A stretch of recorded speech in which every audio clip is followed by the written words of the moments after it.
السلام علیکم ورحمۃ اللہ وبرکاتہ۔ امید کرتا ہوں کہ آپ حضرات خیریت سے ہوں گے۔ ہم لوگ اپنا آج کا سیشن شروع کرتے ہیں۔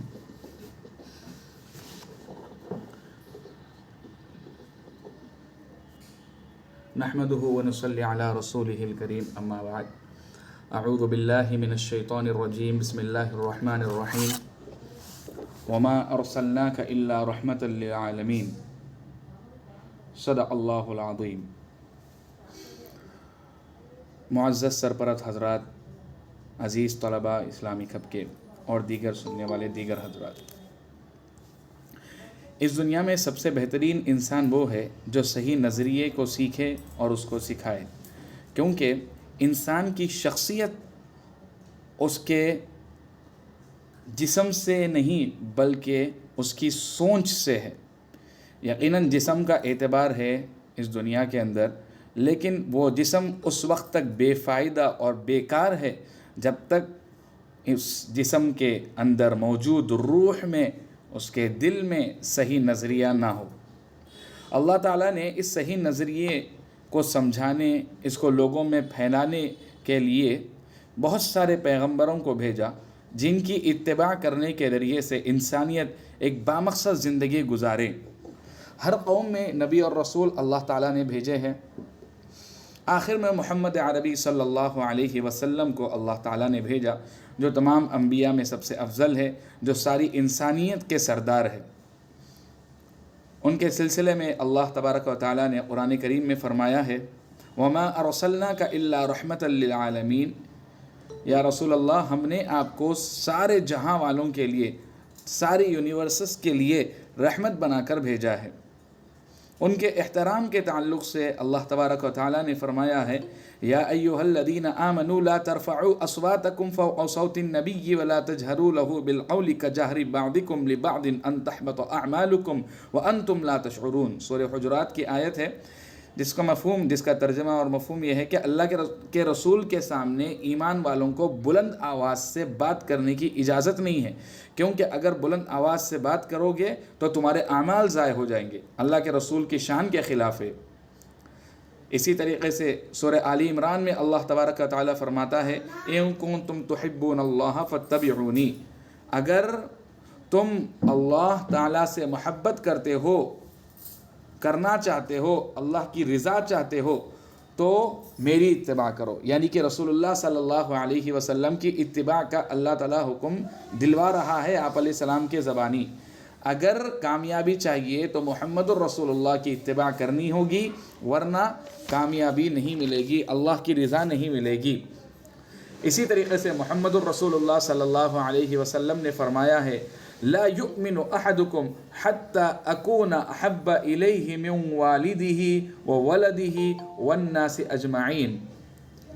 کہ تم میں سے کوئی شخص بھی اس وقت تک مکمل مومن نہیں ہو سکتا جب تک کہ اس کے نزدیک اس کے والدین، اس کے اولاد اور تمام انسانوں سے زیادہ میں محبوب نہ ہو جاؤں۔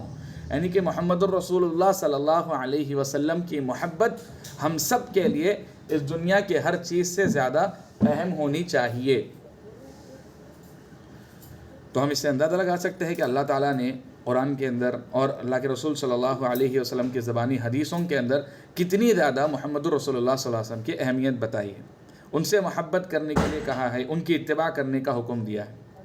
محبت ویسے تو تین قسمیں ہوتی ہیں محبت کی، ایک تو طبعی محبت جو انسان کو اپنے بچوں سے ہوتی ہے، اپنے والدین سے ہوتی ہے، اپنے عزیز و اقارب سے ہوتی ہے۔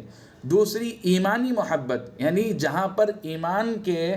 تقاضوں کے مطابق کوئی کام دیکھتا ہے انسان، تو یا کسی انسان کو ایمان پر عمل کرنے والا، اسلام پر عمل کرنے والا دیکھتا ہے تو اس سے انسان کو محبت ہو۔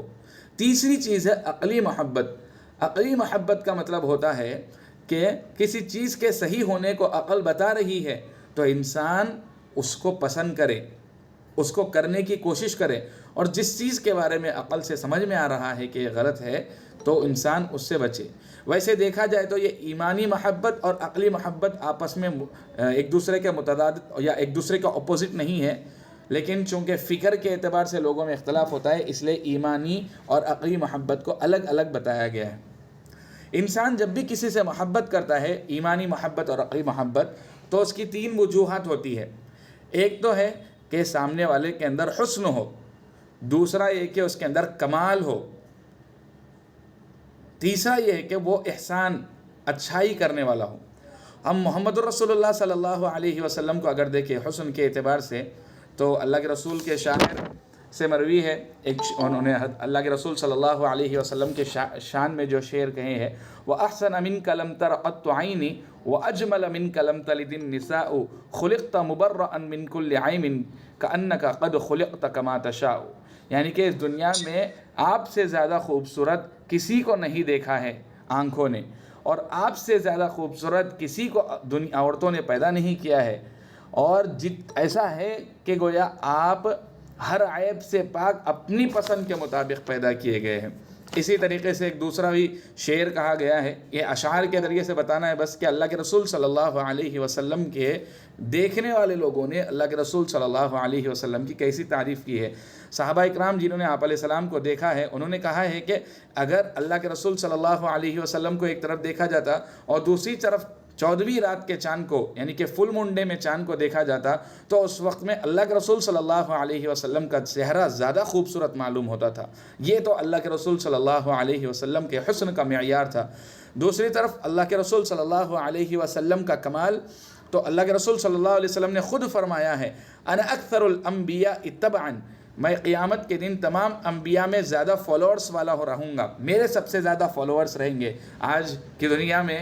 سوشل میڈیا والی دنیا کے اندر، جہاں فینس اور فالوورز کا ایک بھوت چڑھا ہوا ہے سب کے اوپر، وہاں اللہ کے رسول صلی اللہ علیہ وسلم فرما رہے ہیں کہ ساری انسانیت میں سب سے زیادہ فالوورز، اچھائی کے اعتبار سے، برائی کے اعتبار سے اگر فالوورز ہے تو ان کے اعتبار بھی نہیں ہے، اچھائی کے اعتبار سے فالوورز میرے رہیں گے۔ اور پھر اللہ کے رسول نے یہ بھی فرمایا ہے، انا سید ولد آدم یوم القیامہ، قیامت کے دن میں تمام اولاد آدم کا، آدم علیہ السلام کے جتنی اولاد یعنی ساری انسانیت کا میں سردار رہوں گا۔ حضرت رسول اللہ صلی اللہ علیہ وسلم نے سے پوچھا گیا تھا، صحابہ نے عرض کیا، یا رسول اللہ، آپ کے لیے نبوت کب واجب ہو گئی، کب ثابت ہو گئی؟ تو رسول اللہ صلی اللہ علیہ وسلم نے فرمایا تھا، وَآدَمُ بَيْنَ الرُّوحِ وَالْجَسَدِ، ابھی آدم علیہ السلام کی پیدائش بھی نہیں ہوئی تھی، اس وقت ہی میرے نبی ہونے کا فیصلہ کر دیا گیا تھا۔ یہ اللہ کے رسول صلی اللہ علیہ وسلم کے کمال کا درجہ ہے، کتنے ہائی لیول کے اللہ کے رسول صلی اللہ علیہ وسلم۔ تیسری چیز جو احسان ہے، یعنی کہ اللہ کے رسول صلی اللہ علیہ وسلم کا لوگوں کے لیے اچھائی والا ہونا، محسن ہونا، تو اللہ تعالیٰ نے قرآن کریم میں فرمایا ہے، لَقَدْ مَنَّ اللَّهُ عَلَى الْمُؤْمِنِينَ إِذْ بَعَثَ فِيهِمْ رَسُولًا مِّنْ أَنفُسِهِمْ يَتْلُو عَلَيْهِمْ آيَاتِهِ وَيُزَكِّيهِمْ وَيُعَلِّمُهُمُ الْكِتَابَ وَالْحِكْمَةَ، یعنی اللہ تعالیٰ فرماتے ہیں کہ اللہ نے مومنین پر احسان کیا ہے کہ ان کے درمیان میں ایک رسول کو بھیجا، یعنی محمد الرسول اللہ کو بھیجا۔ اللہ فرما رہے ہیں کہ محمد الرسول اللہ کا آنا ایک احسان ہے۔ ایسے ہی وما ارسلناک الا رحمۃ للعالمین، سارے جہاں والوں کے لیے اللہ کے رسول صلی اللہ علیہ وسلم رحمت ہے۔ وفات کے بعد جب قیامت کے دن ہوگا تو قیامت کے دن بھی اللہ کے رسول صلی اللہ علیہ وسلم کی سفارش کے بغیر حساب کتاب کا معاملہ شروع نہیں ہوگا، اور حساب کتاب کا معاملہ شروع نہیں ہونے کی وجہ سے ساری انسانیت پریشان اور بحران رہے گی، اور وہ صرف اور صرف اللہ کے رسول کی سفارش کی وجہ سے شروع کیا جائے گا۔ اسی کو شفاعت کبریٰ کہا جاتا ہے، جس کو حدیثوں میں ذکر کیا گیا ہے۔ پھر آگے اللہ کے رسول صلی اللہ علیہ وسلم کے بارے میں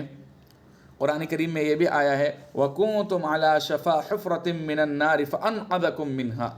کہ تمام ساری کی ساری انسانیت جہنم کے گڑھے کے کنارے پر تھی، تو اللہ تبارک و تعالیٰ نے محمد الرسول اللہ کے ذریعے سے ساری انسانیت کو بچایا ہے۔ چنانچہ اگر محمد الرسول اللہ صلی اللہ علیہ وسلم کے بغیر بھی انسانیت کا بیڑا پار ہو سکتا تھا، انسانیت ترقی کر سکتی تھی جو ترقیات ہم آج کے زمانے میں دیکھ رہے ہیں، تو سوال ہے کہ اتنے سالوں سے انسانیت اس دھرتی پر بسی ہوئی تھی، محمد الرسول اللہ کو آئے ہوئے تو قریب 1450 سال ہی ہوئے ہیں لونار کیلنڈر کے حساب سے، صرف 1450 سال ہوئے ہیں، اور دوسری طرف انسانیت کی آبادی اس دنیا میں 5000 سال سے زائد ہو چکی ہے۔ سائنٹیفک رپورٹس کے مطابق آرام سے 5000 سال کے اوپر ہماری آبادی انسانیت کی موجود ہے، لیکن جو ترقی، جو انقلابی کارنامے اس زمانے میں ہو رہے ہیں وہ اس سے پہلے کبھی نہیں ہوئے ہیں۔ سوال ہوگا کہ بھائی اس 21 سینچری میں، 20 سینچری میں ہو رہے ہیں، اس سے پہلے تو نہیں ہوئے تھے نا، تو یہ ہمارا کمال ہے۔ تو جاننا چاہیے کہ محمد الرسول اللہ صلی اللہ علیہ وسلم نے سب سے پہلے اس جہالت کے دور میں، جبکہ ساری دنیا تاریکی میں تھی، محمد الرسول اللہ صلی اللہ علیہ وسلم نے علم حاصل کرنے کی طرف توجہ دلائی تھی۔ خود تو امی تھے، لقب امی تھا، لیکن علم کے دریا آپ علیہ السلام کے الفاظ اور آپ علیہ السلام کے اعمال سے آج بھی نکالے جا رہے ہیں۔ تو آپ علیہ السلام کے علم کی طرف توجہ کی وجہ سے آہستہ آہستہ دنیا ترقی کرتی گئی، اور جن لوگوں نے علم کی طرف توجہ دی وہ لوگ ترقی کرتے گئے۔ چنانچہ ہم یورپین کنٹریز کی ہسٹری اٹھا کر دیکھیں تو 14th سینچری BC سے پہلے اگر ہم ان کی زندگی اٹھا کر دیکھیں گے تو بالکل تاریکی میں ان کی زندگی تھی، کوئی ترقی نہیں تھی۔ وقت کے گزرتے گزرتے ان لوگوں نے علوم کو حاصل کرنا شروع کیا، تحقیقات کا مزاج بنایا، کئی سارے عرب مصنفین کے، مسلمانوں کی کتابوں کا ٹرانسلیشن کیا۔ آج بھی جا کر لائبریریز میں دیکھا جا سکتا ہے کہ مسلمانوں کے ان کوششوں کی وجہ سے انہوں نے آگے علم کو حاصل کیا اور اس کو آگے بڑھایا اور ترقی کی۔ پھر ایک وقت آیا کہ مسلمانوں نے اپنے رسول کی اتباع میں کوتاہی کی، جس کے نتیجے میں وہ آج ذلیل و خوار ہو رہے ہیں۔ اگر ہم اللہ کے رسول صلی اللہ علیہ وسلم کی تعلیمات کو سمجھ کر سلیقے سے ان کی اتباع کرنے والے بن جاتے ہیں تو پھر ہمیں اس قسم کی رسوائیوں کا سامنا نہیں ہوگا۔ ہم پہلی بات تو اسلام کو سمجھتے نہیں ہیں، سمجھنا چاہتے نہیں ہیں، اور اگر کوئی سمجھ لیتا ہے، سمجھنے کی کوشش کرتا ہے تو استقامت کے ساتھ، مضبوطی کے ساتھ اس پر عمل کرنا نہیں چاہتا ہے۔ علم کا معجزہ محمد الرسول اللہ صلی اللہ علیہ وسلم کا سب سے بڑا معجزہ ہے۔ اسی معجزے کے وجہ سے آج دنیا ترقی کر رہی ہے، ورنہ گزشتہ 1400 سال سے پہلے کی جو دنیا تھی اس میں ایسی ترقی نہیں ملی۔ ہم آگے بڑھے تو محمد رسول اللہ صلی اللہ علیہ وسلم کی تعریف میں صرف مسلمان نہیں ہیں کہ ہم اپنے عصبیت کی بنیاد پر، صرف مسلمان ہونے کی بنیاد پر ہم ان کی تعریف کر رہے ہیں، بلکہ غیر مسلموں کے بھی نظر میں محمد الرسول اللہ صلی اللہ علیہ وسلم ایک باکمال شخصیت ہے۔ ایک معروف ادیب ہے، مشہور غیر مسلم ادیب ہے، تھامس کارلائن۔ انہوں نے کہا ہے کہ محمد صلی اللہ علیہ وسلم کا پیغام براہ راست ڈائریکٹ انسان کے دل کی فطرت کی آواز ہے، اور اس کے مقابلے میں جتنی باتیں کہی گئی ہے وہ سب کے سب ہوا سے بھی زیادہ ہلکی ہے۔ 1970s میں مائیکل ہارٹ کے نام سے ایک آتھر ہے، انہوں نے ایک کتاب لکھی تھی 100، جس میں انہوں نے ہسٹری کے 100 انفلوئنشل پیپل کا ذکر کیا ہے، شخصیات کا ذکر کیا ہے۔ وہ کرسچین ہونے کے باوجود اس بندے نے سب سے پہلا درجہ محمد الرسول اللہ صلی اللہ علیہ وسلم کو دیا۔ سیکنڈ ایڈیشن کے اندر اس نے وضاحت کی کہ میرے محمد کو پہلا درجہ دینے کی وجہ سے کئی سارے کرسچینز نے مجھ پر سوال اٹھایا کہ کرسچین ہونے کے باوجود محمد کا نام پہلے لکھ رہے ہو اور جیسس کا نام سیکنڈ لکھ رہے ہو۔ تو اس نے بتایا کہ میں مجبور ہوں، کیونکہ میں نے پوری ہسٹری کھنگال کر دیکھا اپنے حساب سے، تو محمد سے زیادہ دنیا میں مؤثر ترین شخص کوئی نہیں نکلا ہے۔ وہ کہتا ہے، مائیکل ہارٹ اپنی کتاب میں کہتا ہے کہ محمد ہسٹری کی وہ واحد اکیلی ہستی ہے جو ریلیجیس اعتبار سے بھی، ریلیجیس لیول پہ بھی اور دنیاوی اعتبار سے بھی، دونوں اعتبار سے آخری لیول کی کامیابی کو پہنچی ہوئی ہے۔ مسٹر کلارک کہتے ہیں کہ محمد کی تعلیمات میں ہر وہ اچھی بات ہے جو کسی اور مذہب میں نہیں پائی جاتی ہے۔ ہر ریلیجین والا کہے گا، ہندوازم سے لے کر کرسچینٹی تک، جیوش ریلیجن تک، بدھسٹ ریلیجن، جتنے دنیا میں مشہور ریلیجنس ہے، خواہ وہ مائنورٹی میں ہو خواہ وہ میجورٹی میں ہو، سب یہ کہیں گے کہ ہمارے ریلیجن کے اندر بھی اچھی باتیں ہیں۔ سوال یہ نہیں ہے کہ آپ کے ریلیجن میں اچھی باتیں ہیں، سوال یہ ہے کہ آپ کے ریلیجن میں ذکر کی گئی ہر بات کیا اچھی ہے۔ اگر ایک بھی بات ایسی ہے جس کے اندر کمزوری پائی جاتی ہے، پھر وہ ریلیجن قابل قبول نہیں ہوتا ہے۔ تو ایسی کئی ساری باتیں ہر ریلیجن کے اندر مل جائیں گی، کچھ نہ کچھ اخلاقیات تو سب کے اندر سب ریلیجنس میں موجود ہے، تبھی تو اس کو ریلیجن کے طور پر لوگوں نے ایکسیپٹ کیا ہوا ہے. اگر اس کے اندر ساری کی ساری برائیاں ہوتی تو کوئی کیوں ایکسیپٹ کرتا.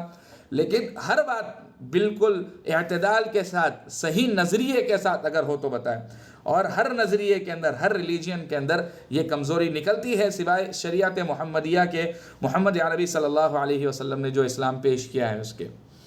Father of the Indian nation Mohandas Gandhi کہتے ہیں کہ محمد کی باتوں میں صرف مسلمانوں کے لیے نہیں بلکہ ساری انسانیت کے لیے نالج کی باتیں ہیں، حکمت کی باتیں ہیں. ایک مغربی مفکر ہے مانسیو ریفل، وہ کہتے ہیں، اردو کے الفاظ ہے ٹرانسلیٹڈ بک میں، بہت اچھے الفاظ ہیں، میں بیانی ہی اردو پڑھنا چاہوں گا، اس کے بعد میں اگر تھوڑا سا اس کو کلیئر کر کے بتاؤں گا. اس میں لکھا ہے کہ عظیم مفکر، بلند پایا خطیب، پیغمبر، قانون ساز، سپہ سالار، تصورات اور عقائد کا فاتح، سچے نظریہ حیات کو قائم کرنے والا، باطل خداؤں اور صنم پرستی اور وہم پرستی کو مٹانے والا، 210 دنیاوی سلطنتوں کا بانی اور ان پر ایک آسمانی روحانی بادشاہت کا نقیب. اتنے بہترین الفاظ کہے ہیں ایک نان مسلم نے. اس کو آسان الفاظ میں کہے جائے تو ان کا کہنا ہے کہ بہترین فلاسفر، بہترین قانون کو، کانسٹیٹیوشن کو بنانے والے، بہترین کمانڈر ان چیف اور بہترین آئیڈیالوجی کو پیش کرنے والے، سب سے بہترین دنیا میں آئیڈیالوجی کو پیش کرنے والے اور کئی ساری حکومتوں کے بانی ہونے کی وجہ، اگر محمد الرسول اللہ صلی اللہ علیہ وسلم اس دنیا میں نہ آتے تو عرب کے لوگ جو جاہل بدو تھے وہ کبھی ترقی نہ کر پاتے اور وہ ایسی سلطنتیں قائم نہ کر پاتے جو پورے ایشیا، یورپ اور افریقہ پر قبضہ کیے تھے ایک زمانے میں. چنانچہ اس سے ہمیں معلوم ہوا کہ محمد الرسول اللہ صلی اللہ علیہ وسلم کی ہستی اس دنیا میں، پوری ہسٹری میں سب سے بہترین ہستی رہی ہے. کبھی کسی کا محمد صلی اللہ علیہ وسلم کے بہترین شخصیت ہونے کے بارے میں کسی کا اختلاف نہیں ہوا ہے اور سب یہ مانتے ہیں کہ اب تک کی دنیا میں کوئی محمد جیسا پیدا نہیں ہوا ہے. اور ہم سارے مسلمان اس بات کا دعویٰ کرتے ہیں کہ ہم انہی کی اتباع کرتے ہیں اور انہی کی اتباع میں ہماری کامیابی ہے. ان کی اتباع کیے بغیر ہم کامیاب ہو ہی نہیں سکتے. جس چیز کو انہوں نے دین کہا ہے وہی دین ہے، جس چیز کو انہوں نے دین نہیں کہا ہے وہ دین نہیں ہے، چاہے کتنا ہی اخلاص کے ساتھ اس کام کو کیا جا رہا ہو. چنانچہ یہ جو مہینہ اسلامک کیلنڈر کے حساب سے چلتا ہے، ربیع الاول کا مہینہ، قریب 6-7 سینچریز سے محمد الرسول اللہ صلی اللہ علیہ وسلم کی تاریخ پیدائش کو 12 ربیع الاول مان کر ایک عید کے طور پر لوگ منانے لگے ہیں، جس کو میلاد النبی کے نام سے یاد کیا جاتا ہے اور اس میں مختلف قسم کے جلسے کیے جاتے ہیں اور کئی ساری رسومات ادا کی جاتی ہیں. جبکہ محمد الرسول اللہ صلی اللہ علیہ وسلم نے اپنی 23 ایئرز کی نبوت والی زندگی کے اندر کبھی اس عید کو نہیں منایا، نہ کبھی کوئی جشن منایا، بلکہ خود محمد الرسول اللہ صلی اللہ علیہ وسلم نے فرمایا کہ جاہلیت کے زمانے میں تمہارے پاس 2 عید تھے، کان لکم یومان تلعبون فیہما وقد ابدلکم اللہ بہما خیرا منہا یوم الفطر و یوم الاضحیٰ، کہ جاہلیت کے زمانے میں 2 عید کے دن تم لوگ خوشی کے لیے منایا کرتے تھے، اللہ تعالیٰ نے اس کے بدلے میں اس سے بہتر عید الفطر اور عید الاضحیٰ دے دیا ہے. یعنی 2 ہی عید ہے مسلمانوں کے لیے، اس کے علاوہ کوئی تیسری عید نہیں ہے.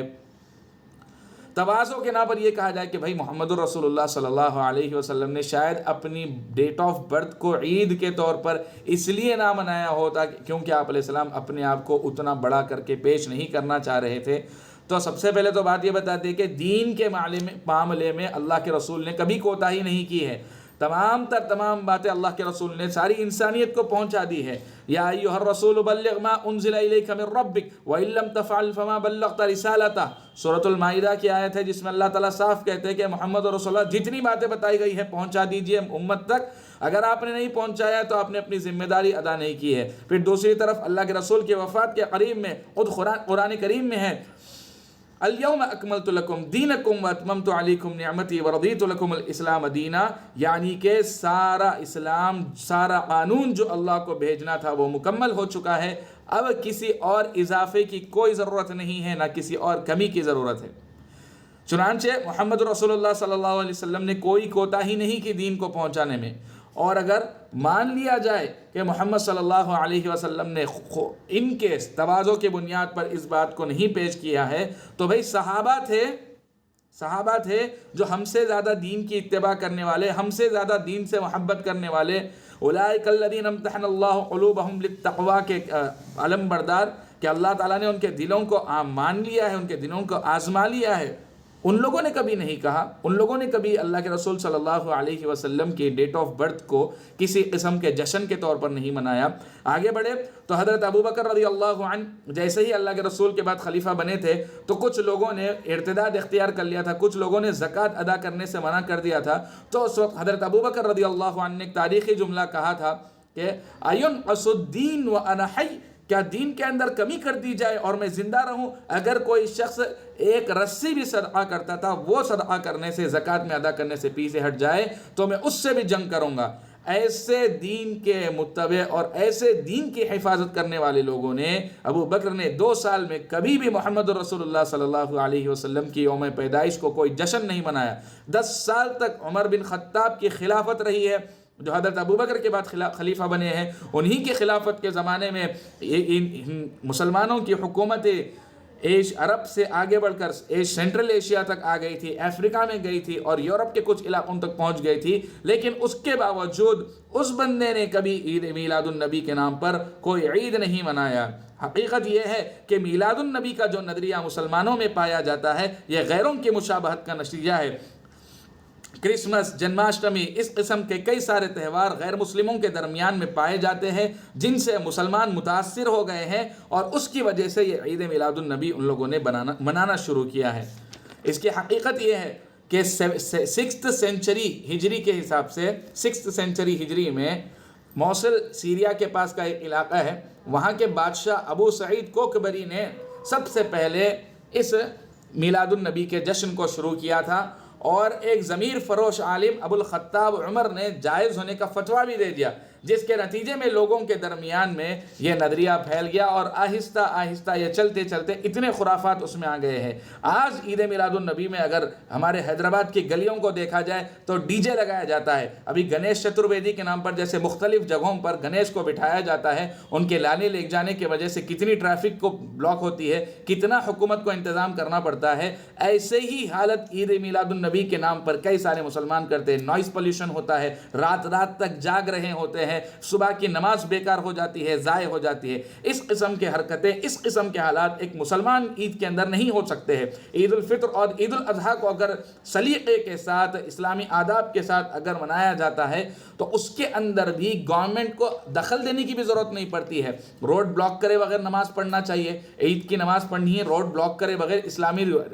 آداب اور اصول کی رعایت کرتے ہوئے پڑھیں گے تو گورنمنٹ کو آنے کی ضرورت ہی نہیں ہے۔ روزانہ نمازیں ہوتی رہتی ہیں، ایک دن روڈ کے اندر ٹریفک ہی کم ہو جائے گی عید کی وجہ سے۔ دوسری طرف عید الاضحیٰ ہے، عید الاضحیٰ کے اندر جانور کو قربان کرنا ہے تو اسلامی آداب ہے کہ کچرا نہیں پھینکنا چاہیے یہاں وہاں، ایسا کچھ نہیں ہونا چاہیے، خون راستے میں بہانا نہیں چاہیے۔ ان تمام چیزوں کی رعایت کریں گے تو گورنمنٹ کو بھی پریشانی نہیں ہوگی اور کوئی تکلیف نہیں ہوگی۔ اور دوسری طرف عید میلاد النبی کے نام پر جتنا زیادہ روڈوں پہ نوجوان لڑکوں کا پھرنا، روڈوں کو بلاک کر کے جلسے کرنا، اس قسم کی جو چیزیں ہوتی ہیں یہ تمام تر اسلامی تعلیمات کے خلاف ہے۔ مزید میں آگے تحقیق کے طور پر بتا دوں آپ حضرات کو کہ 12 ربیع الاول کو اللہ کے رسول صلی اللہ علیہ وسلم کی پیدائش کے دن کے طور پر منایا جانا ثابت ہی نہیں ہو سکتا، کیونکہ آپ علیہ السلام کی پیدائش 12 تاریخ کو ربیع الاول کی ثابت ہی نہیں ہے۔ کسی بھی چیز کو دین کہنے کے لیے اس کا قرآن سے یا حدیث سے ثابت ہونا ضروری ہے، یا صراحتاً ثابت ہو یا اشارتاً ثابت ہو یا مستنبط کر کے ثابت کیا جائے۔ لیکن اللہ کے رسول صلی اللہ علیہ وسلم کی پیدائش ضعیف حدیث سے بھی 12 ربیع الاول کو ثابت نہیں ہوتی ہے۔ حدیثوں میں بس اتنا تذکرہ ہے کہ عام الفیل جس سال ابرہہ نے کعبۃ اللہ پر حملہ کیا تھا، اس سال اللہ کے رسول صلی اللہ علیہ وسلم کی پیدائش ہوئی ہے اور پیر کے دن ہوئی ہے۔ ڈے مینشن ہے پیر، ڈیٹ مینشن نہیں ہے 12۔ کیلکولیشن کر کے بہت سارے لوگوں نے دیکھا، تب بھی پیر کا دن جو صحیح حدیث سے ثابت ہے وہ 12 کو بنتا ہی نہیں ہے کسی بھی اعتبار سے۔ کتابوں میں تاریخ کے اٹھا کر دیکھا جا سکتا ہے۔ لہذا 12 ربیع الاول کو اللہ کے رسول صلی اللہ علیہ وسلم کی پیدائش کا دن ہی نہیں ہے تو کس بنیاد پر عید منائی جا رہی ہے؟ بلکہ مورخین کا اس بات پر اتفاق ہے 12 ربیع الاول اللہ کے رسول صلی اللہ علیہ وسلم کی بہرحال وفات کا دن بن سکتا ہے، تو یعنی کہ وفات پر عید منائی جا رہی ہے؟ ایسا تو بالکل نہیں ہو سکتا۔ لہذا محبت کے دعوے کرنے والوں کو چاہیے، اور یہ مطالبہ جو کیا جاتا ہے کہ اگر آپ کو اللہ کے رسول صلی اللہ علیہ وسلم سے محبت ہے تو آپ کو تذکرہ اللہ کا رسول کا کرنے میں کیا دقت پیش آ رہی ہے؟ محمد رسول اللہ کا تذکرہ کرنے سے کوئی دقت نہیں ہے، ضرور تذکرہ کیا جائے، ان کے ذکر سے، ان کے تذکرے سے ایمان کو جلا ملتی ہے، ان کے تذکرہ کرنے سے ایمان پر عمل کرنے کا جذبہ پیدا ہوتا ہے، لیکن خصوصی رسم و رواج کے ساتھ کرنے کا کیا مطلب بنتا ہے؟ ایک خاص عید کے طور پر منانے کا کیا مطلب بنتا ہے؟ اور پھر اس عید میں شرکت نہ کرنے والے کو کہ ایمان کو نامکمل بتانے کی حیثیت کا فتویٰ کہاں سے مل جاتا ہے؟ یہ بالکل بھی ثابت شدہ چیزیں نہیں ہیں۔ مزید آگے بڑھوں تو محبت کا یہ دعویٰ کرنے والے لوگ اللہ کے رسول کی سنت کی کتنی اتباع کرتے ہیں، اخلاق نبی والے نہیں ہیں، بھائی بھائی سے آپس میں سالوں سے تعلق توڑا ہوا ہے، اس کی کوئی فکر نہیں ہے، ویسٹرن کلچر کی اتباع کرتے ہوئے عیاشی فحاشی عام ہو گئی ہے، اس کی کوئی فکر نہیں ہے، دین سیکھنے کی کوئی فکر نہیں ہے، صبح سے شام تک ایک لمحہ بھی اللہ کی یاد میں نہیں گزرتا ہے، کوئی فکر نہیں ہے، نمازیں قضا ہو رہی ہے، کوئی فکر نہیں ہے، پڑوسی کو تکلیف دیتے ہوئے شرم نہیں آتی ہے، والدین اولاد کی دینی تربیت کرنے میں ڈرتے ہیں اور اولاد والدین کو بوجھ سمجھنے میں شرم محسوس نہیں کرتے ہیں۔ یہ کیسی محبت ہے اللہ کے رسول صلی اللہ علیہ وسلم کی، جس میں سنت نبوی کو 1% بھی اپنایا نہیں جا رہا ہے؟ کئی سارے دینی کام ہیں، اگر کرنا چاہے تو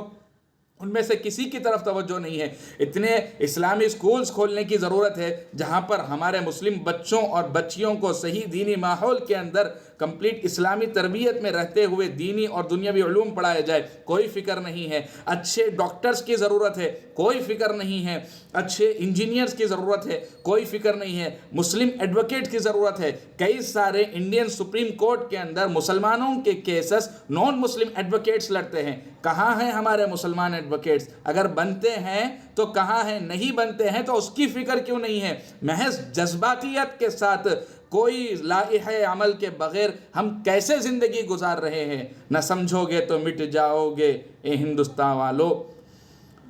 پھر تمہاری تاریخ داستان تک نہ رہے گی۔ شعر یاد نہیں آ رہا، ویسے اشعار سے زیادہ دلچسپی ہے نہیں، بڑی مشکل سے یاد آتا ہے۔ خیر خلاصہ اس کا یہ ہے کہ اگر ہم سمجھیں گے نہیں تو ہماری تاریخ میں ہماری حیثیت کو مکمل مٹا دیا جائے گا۔ لہذا ضرورت اس بات کی ہے کہ ہم صحیح عقائد کو جانیں اور اہل حق علماء سے رابطے میں رہے، اپنے ایمان کی حفاظت کرے، مرنے کے بعد کی زندگی کی فکر کرے۔ اللہ تعالیٰ سے دعا ہے کہ اللہ تعالیٰ ہم سب کی نیتوں کو خالص فرمائے اور ہم سب کو کے ایمان کی حفاظت فرمائے، شریعت کے مطابق ہمیں اپنی زندگی گزارنے کی توفیق عطا فرمائے، قیامت کے دن کی رسوائی سے ہماری حفاظت فرمائے۔ ایک دو اعلانات کرنے تھے، اناؤنسمنٹس کرنے تھے، آپ حضرات تھوڑا سا متوجہ ہو جائیں۔ اس کے علاوہ کچھ پیرنٹس کی طرف سے یہ بات آئی تھی کہ وہ لوگ تجوید کا کورس اپنے بچوں کو یا وہ خود کرنا چاہتے ہیں، لیکن فیس کے زیادہ ہونے کی وجہ سے ان کے حساب سے ایڈمیشن کرانے میں ان کو سوچنا پڑ رہا ہے۔ تو جب بات یہ ہے کہ بھئی ہمیں خود اس بات کا بہت زیادہ خیال ہے، ادارہ خود بھی بہت زیادہ سوچتا ہے کہ ہر مسلم دینی اور دنیاوی تعلیم دونوں ایک ساتھ حاصل کرے اور کسی طریقے اور ان کے پیرنٹس کو مشکل بھی نہ ہو دونوں کو مینیج کرنے میں۔ اور اب یہ جنریشن ہماری دونوں چیزوں کو ایک ساتھ حاصل کرے گی تو امید یہ ہے کہ اگلی نسل ہماری ایسے ہی پیدا ہو جو دونوں کو ملا کر ایک ساتھ لے کر جائے اور دونوں کی لوگوں کے درمیان اشاعت کر پائے۔ اسی لیے اسی بات کا خیال کرتے ہوئے تجوید کے گروپ کلاسز کا نظام رمضان میں ہی شروع کیا گیا تھا، تب سے الحمدللہ چل رہا ہے اور رزلٹ بھی بہت اچھا ہے۔ اس کی فیس بھی صرف 1000 روپیز رکھی گئی ہے، تو آپ حضرات میں سے جو کوئی بھی تجوید کے گروپ کلاسز میں جوائن ہونا چاہتے ہیں وہ لوگ جوائن ہو سکتے ہیں۔ زیادہ چھوٹے بچے ہیں تو ان لوگوں کے لیے انڈیویجول کلاسز ہی پریفر کی جائیں گی کیونکہ ان لوگوں کو کمپلیٹ کنسنٹریشن کی ضرورت پڑتی ہے۔ اگر فیسز کم کرنے کے لیے اس سے بھی بہتر کوئی سجیشن ہیں آپ حضرات کے پاس تو آپ لوگوں کے پاس تقریباً میرا نمبر موجود ہے، آپ لوگ ضرور مجھے سجیشنز دیجیے گا